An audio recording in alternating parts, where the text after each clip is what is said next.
Hello, मेरा नाम अंजलि है और आज जो हम कहानी सुनने वाले हैं वो एक पौधे पर है।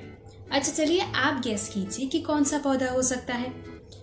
एक हिंट देती हूँ, ठीक है। उस पौधे पे बहुत से कांटे लगे होते हैं। ज़्यादातर कोई अपने घर नहीं लगाता वो पौधा। सोचिए कौन सा पौधा हो सकता है। अगर गुलाब का पौधा सोच रहे हैं तो वो नहीं है, वो तो सबको पसंद है। ये पौधा भी कुछ लोगों को पसंद है पर ज्यादातर घर में नहीं लगता। अच्छा चलिए मैं बताती हूँ। इस पौधे का नाम है कैक्टस और हमारी कहानी का नाम भी वही है, कैक्टस। और इसका लेखन किया है रामेंद्र कुमार ने। तो चलिए सुनते हैं। ये कहानी एक कैक्टस की है। ये सुन के आपको आश्चर्य हो रहा होगा, पर मुझे पता है कि यहाँ पे कुछ लोग हैं जिन्होंने गुलाब या ट्यूलिप के फूलों की कहानी सुनी हो, पर कैक्टस की कभी नहीं। फिर भी मैं आज आपको एक कैक्टस की कहानी सुनाऊंगी जो रिमझिम नाम के एक छोटे से राज्य के एक सुंदर से बगीचे में उगा था। वह राज्य चारों तरफ से सुंदर सुंदर फूलों से घिरा हुआ था।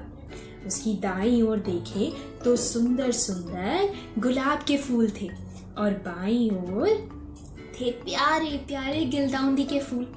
आगे की तरफ थे पीले पीले सूर्यमुखी खिले हुए दिखते और पीछे की तरफ चमकीले और सुंदर डेजी।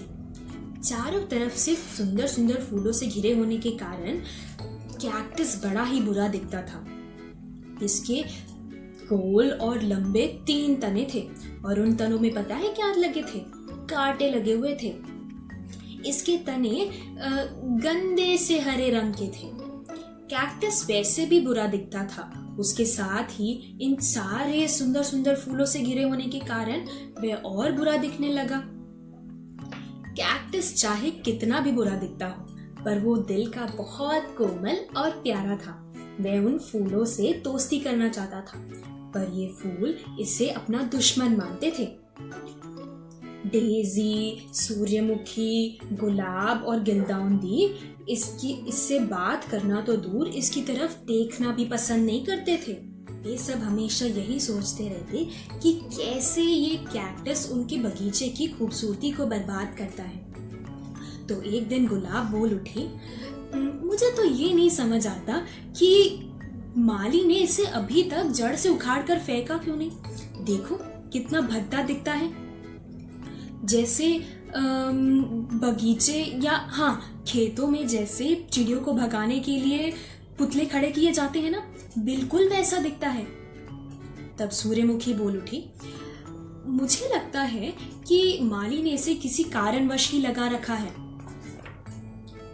क्या कहना चाहते हो तुम? डेजी बोल उठी। तब इस पर सूर्यमुखी ने कहा, देखो इसकी बदसूरती ही हमारी खूबसूरती को बढ़ाता है।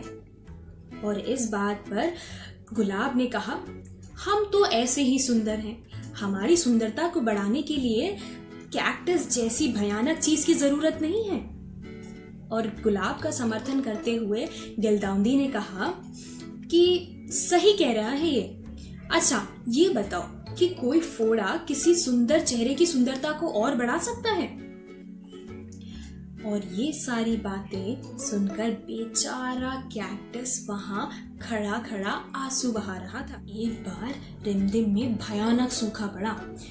कहीं भी पानी का एक नामो निशान तक नहीं था। नदी, कुआं, तालाब सब सूख चुके थे। बेचारा माली पानी की तलाश में भटकता रहता और कहीं से उसे 1 या 2 बाल्टी पानी मिलता जो वो फूलों को दे देता, और जल्द ही ये भी रुक गया। रिमझिम के लोग जान बचाने के लिए अब दूसरे शहरों में जाने लगे। फूलों को भगवान की दया पर छोड़कर माली भी भरे दिल से वहां चला। आपको पता है कि कैक्टस अपने तनों में बहुत सारा पानी जमा कर रख सकते हैं, और ऐसा ही हुआ। और जब कैक्टस ने देखा कि सारे फूल बिना पानी के मुरझा रहे थे, तो उसका कोमल सा दिल पिघल गया। उसने फूलों से कहा, आओ मेरे तने में से पानी पी लो। सारे फूलों ने एक दूसरे को देखा और सोचने लगे आखिरकार वो उससे कैसे मदद ले सकते थे जिसको वे हमेशा अपना दुश्मन मानते थे। फिर गुलाब आगे आया और उसने कैक्टस को धन्यवाद किया और उसके तनों में से पानी पी लिया, और इसी तरह बाकी फूलों ने भी किया। बहुत दिनों तक सारे फूल इसी तरह कैक्टस के तने में से पानी पी पी कर जिंदा रहे। फिर एक दिन आकाश में घने बादल घिराए और वर्षा होने लगी, और जो लोग रिंदम को छोड़कर गए थे ना, वे सभी एक एक करके वापस आए। बाकी लोगों की तरह माली भी वापस आ गया, पर वो ये सोचकर बहुत दुखी था कि उसके फूल कहीं मुरझा गए होंगे। पर जैसे ही उसने आके देखा कि उसके फूल खिल रहे थे, तो वो खुशी से झूम उठा। उसकी आंखों में खुशी के आंसू थे, और उसने कैक्टस की तरफ देखकर कहा, मुझे पता है कि इन सब की जान तुमने ही बचाई है। फिर कुछ देर बाद गुलाब कैक्टस के पास आया और बोला, प्यारे दोस्त, हम सब ने तुम्हारे साथ इतना बुरा व्यवहार किया, यहाँ तक कि तुमसे बात भी नहीं की, फिर भी तुमने हमारी मदद की। हम अपने उस व्यवहार के लिए बहुत दुखी हैं और तुम्हारे बहुत आभारी हैं कि तुमने हमारी जान बचा ली। और तभी सूर्यमुखी बोल उठा, तुम ठीक कह रहे हो गुलाब, हम सब दिखने में सुंदर हैं, पर कैक्टस का दिल सबसे ज्यादा सुंदर है। हमारी सुंदरता समय के साथ बीत जाएगी, पर कैक्टस हमेशा सुंदर रहेगा। और सूर्यमुखी की इस बात पर सारे अन्य फूलों ने हाँ में हाँ मिलाई। कैक्टस के लिए वो उसके जीवन का सबसे खुशनुमा पल था। वह उस दिन बहुत खुश था।